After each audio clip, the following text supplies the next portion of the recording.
two in which your acquisitions was involved at the beginning. Okay. Yeah, Bobby McGirt was his name.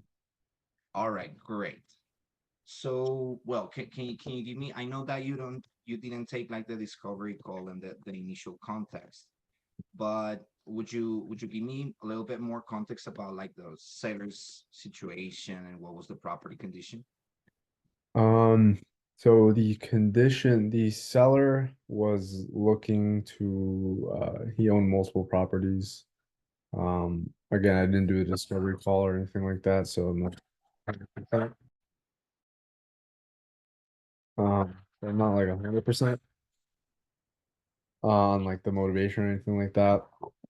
I can pull it up in the notes here and see what exactly. Great, yeah, appreciate it.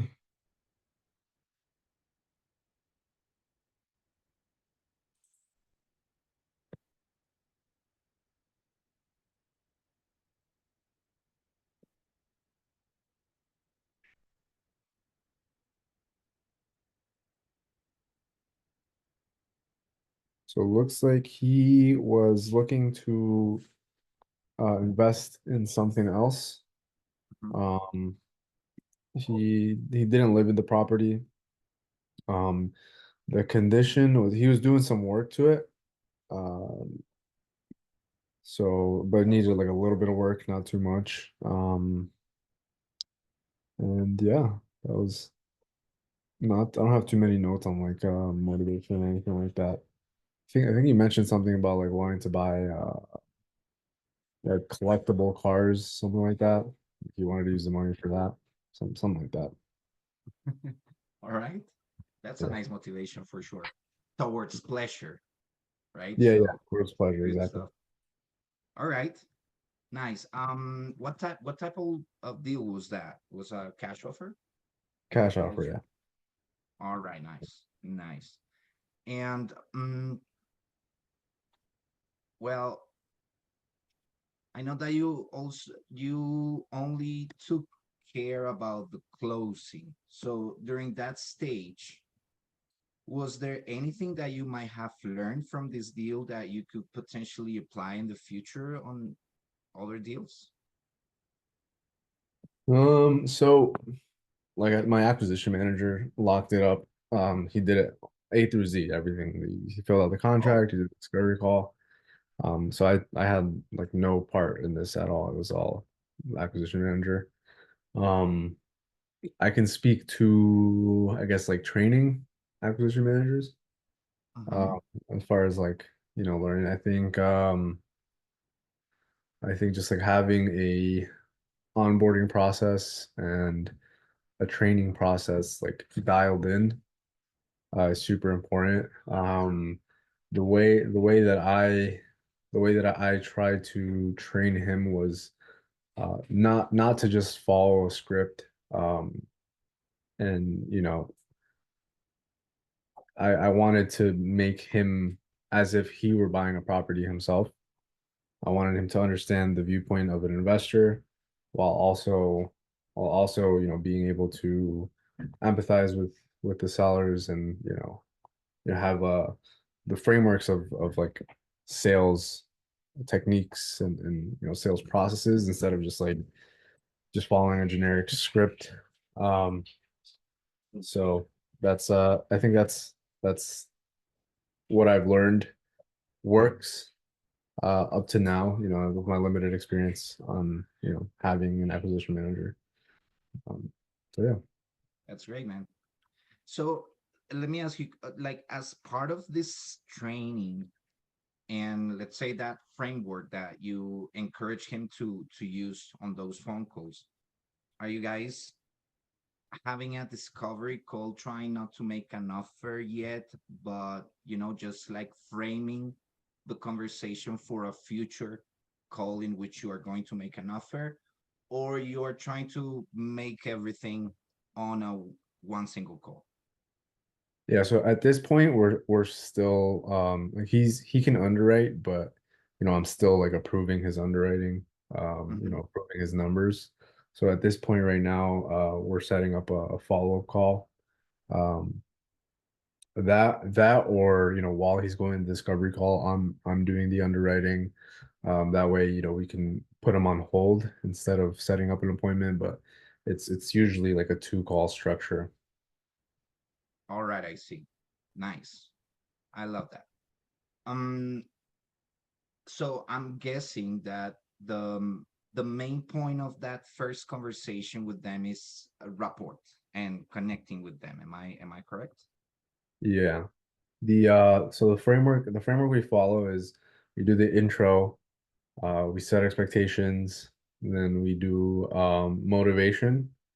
And then after that, motivation and this next section tie in together like very well. It's timeline and logistics. And what that is basically, finding out what's really important to the seller in terms of the logistical side of the entire process, because it's selling your house is there's a lot of moving pieces. So I mean, we found that a motivation can be an external thing. For example, in this case, he wants to buy collectible cars, right? But that doesn't really cover what his concerns are with the actual process, if any. You know what I mean? That doesn't cover, like, what if he has stuff in the property and he needs to figure out, or he needs time to get that stuff out. If he has any type of concerns, then we can address it there and provide a solution to it right in that section. So that goes hand in hand with motivation.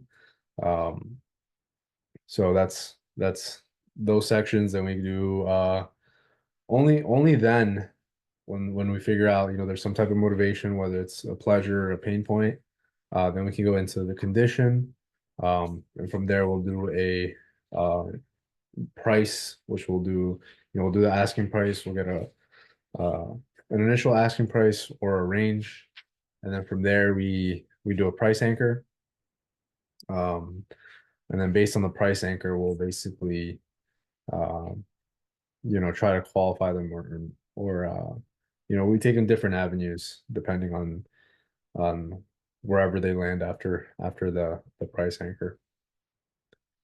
And then, Okay. from there, if they're qualified, then we will set up the offer call appointment. All right. Yeah, this was a very particular one in the sense that the motivation was not to get away from a problem, but actually, walking to something that is, pleasant for them. So Yeah. in that type of scenario, do you guys kind of reframe the script and the conversation, or just, keep on going as the conversation goes and you adjust real time on what's going on? Yeah. So, throughout the scripts, there's always opportunities to either highlight the pain or the pleasure in this case. So, anytime you're talking about, let's say, we're talking about the actual process.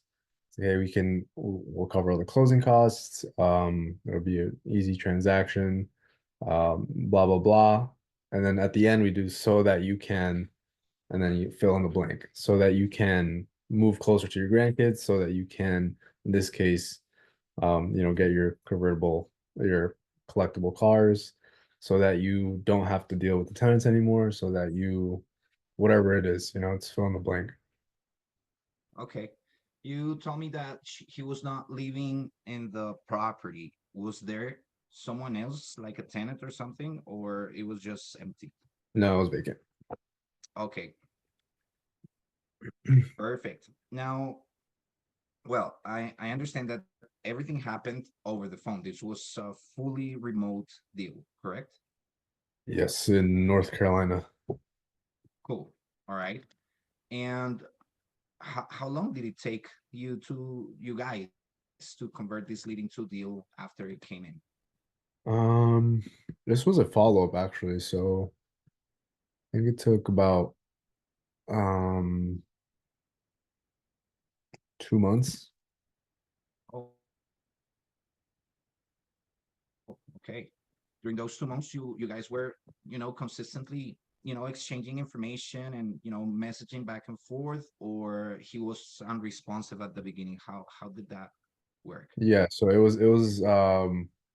he wanted too much for the property in the beginning. And then we just kept following up, and then at some point he dropped considerably.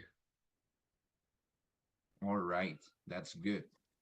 Mhm. And I mean, was your acquisition manager, after knowing the, let's say, the unrealistic price that he was looking for, did you guys keep in touch with the guy?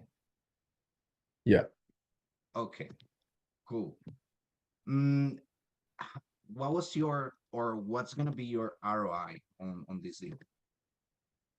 So we have it under contract at 139, I believe. Mhm. And cash sales in the area. So if we were to wholesale it, it it pencils out to be about 35, 40. If we were to wholesale it, it looking like about 10, 15. So you're aiming for the wholesale, I guess. Haven't decided just yet. We're still looking at the property in terms of like inspection. Mm-hmm. All right, all right.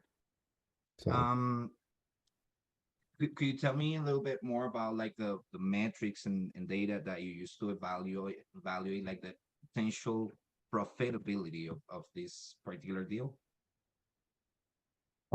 so well we look at how many days on market stuff is sitting in that area. You know what I Mm-hmm. mean? So then we factor in construction time plus expected days on market, average days on market. We factor in our holding costs. Um, and obviously we want to be at least 15% profit. So if we can, if it makes sense timeline wise, if it makes sense on a per month profit per month basis, then that's something that we'll hold to. Again, we don't do anything that's like extensive rehabs or anything like that. So that also has to take into Okay. take into account. So the repairs, or the things that need to be fixed in the property are just cosmetic, or there are big changes or repairs to be done? It's just cosmetic. Okay, cool. Perfect. Now, well, up to this point, after more than 6 months running ads with Hesel Media, how are you feeling with our service? Well, just renewed contract, so yeah. Cool. Awesome, man. And I'm pretty sure, I mean, I'm really looking forward that at the end of this new 6 months contract, we get to renew it again and again and again. Hopefully, of course, that's the whole idea. Since the beginning, we try to, encourage you to, to be with us in a long-term relationship. So that's pretty cool, man. And we are really happy to have you on board. Mm, Appreciate it. I know that you are very, very aligned since the very beginning with our, strategies and our system in, overall. But, do you feel that some of our marketing strategies or systems have helped you, or contributed somehow to your success with this deal? I mean, well, you guys provided the lead, absolutely. So, you know, Or can't. let me rephrase that question. Are you, in your training structure with your acquisitions manager, maybe using some of our strategies and systems? Um, so we have the weekly, sales training. Mhm. I don't have my acquisition manager on there just yet. Um, just because I want him to like align, really dial in on our internal stuff. well, I've gotten stuff out of that, and which I can give to my acquisition manager. Once he's fully dialed in, we can, I think I'll bring him in there, just because I feel like a lot of people are doing a lot of different strategies in the calls, the weekly calls that you guys have. So, I just wanted to keep him laser focused for the time being, but um, definitely been able to pass on information that I've gotten from the calls. So Cool. All right. And by the way, actually, now that you're mentioning the sales conversion training, we are restructuring it, meaning that it's going to become even better with, certain structure, maybe actually schedule, topics for the month so that you can kind of, schedule yourself to which ones are, most interesting for you and all of this stuff. So it's going to be really cool. yeah, yeah, no, that's good. Nice. 'Cause, honestly, there's some questions that my acquisitions has that, like, I can answer, but it's Mhm. always good to have different perspectives. And like sometimes I have questions on stuff too. So you know, For sure. Yeah, totally yeah. agree. Um, are you on a point? Well, I'm pretty sure that I know the answer, but are you on a point that would you recommend our services to other investors? Yeah, Yeah. All 100%. right. Terrific. Um, what do you think that high key home buyers is doing different from other investors or, REIpreneurs? Um, yeah, I think actually in the last 2 months, what I really, try changed up internally. I'm not sure if, I would say it's different than anybody else's, but really dialing in on like the logistics of the transaction, and like making sure that we can provide a solution if necessary to any part of the actual transaction. And like that's a big part of our script framework at this point. Because motivation is important, of course, but sometimes people aren't very receptive to that. Maybe there's not that much motivation to begin with, but it's still a viable lead. So when you get into like the actual logistics of the transaction and providing solutions there, you can uncover some type of motivation that you wouldn't really might not be able to uncover just by asking the generic probing questions in terms of motivation. Um, so I think that's something that we've done that is different. I'll give you an example of that. Uh, so we'll ask the motivation question, and then they'll tell us, well, I just don't want to be a landlord anymore, for example. And then we go into occupancy, like you have tenants in there, and then are they on a month to month? Um, did you did you give them notice, or would you still have to do that? And that probes them, that probes them to give you an answer. And sometimes they'll say something like, I honestly, like, I don't really want to displace a family. You know what I mean? And that's logistics, and then at that point you go deeper than just the I don't want to be a landlord anymore. The motivation is they want to sell it, but they don't want to have a uncomfortable conversation with their tenants where they're kicking them out. So at Nice. that point, we can provide a solution, uh, and frame it in a way where it's where as if they were making the decision themselves. So you'd say something like, "I totally understand. Like, that's always validate.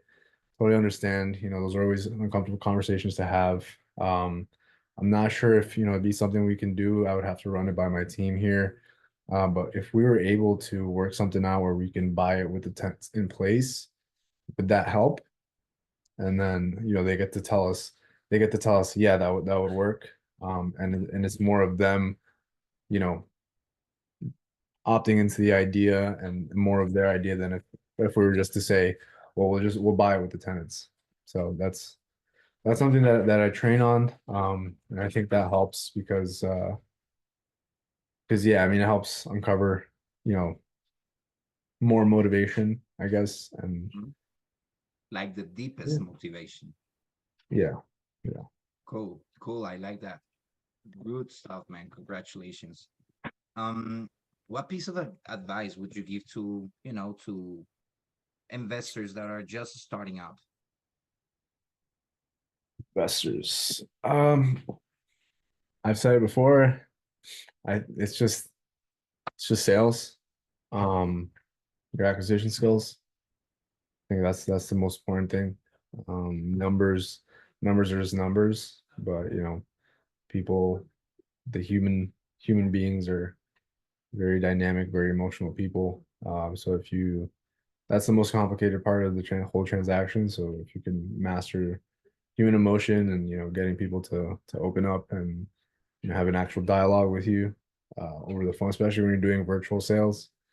Um, I think that's the most important part because you know numbers are just numbers. So that's what I You would got say. it. Would you agree that, showing empathy and sympathy to these people really makes a huge difference? Yeah. So the way definitely I guess I'm to open up more. The way we do it is we try to do a third party story. So you know they'll tell us about you know what their some service level motivation thing. And then you know we'll empathize with them and say and then give them a third party story. It's like, yeah, I mean, you'd be surprised how often we come across stuff like that. For example, just the other week, XYZ happened. And then at that point, you know, you're giving them social proof. They don't feel like whatever their motivation is, you know, out of the ordinary. They feel more comfortable and then they'll open up more with you. So I think definitely. Nice. Terrific, man. Well, you told me that you are currently kind of negotiating on three different deals in your pipeline. Would you give me like an overview on that that is in the works? Yeah, so we got a lot in an infill lot in Virginia, in Roanoke, Virginia. Hmm. Um, the I already have a buyer in mind for it. I'm just negotiating with the seller on that to get it to a price point where it makes sense for the buyer. Um, so we got that one. Got something in Atlanta. Um, it's a it's a nice house. It's just like it's turnkey basically. Okay. There's just we're just negotiating the terms of the contract. Like he wants a high EMD, he wants a post occupancy agreement. So we're just, you know, we're there on price. We just gotta figure out the like actual terms of the contract. Um, and then the third one that we have negotiating is one in North Carolina. Um, my acquisition manager is doing that one where he's just negotiating on price. There's competing offers. But but we're like very close, I guess, on price for what he wants. So we're trying to, you know, trying to see how we can get ahead on that Nice. one. Awesome, man. Congratulations one more time, Jason. You're doing really, really an amazing job. And of course, that was your goal when you joined the agency, and I think you're accomplishing it. Now you are building a team, and I'm pretty sure that the team is gonna keep growing. So that's really good stuff, and good stuff is coming. So, man, congratulations one more time.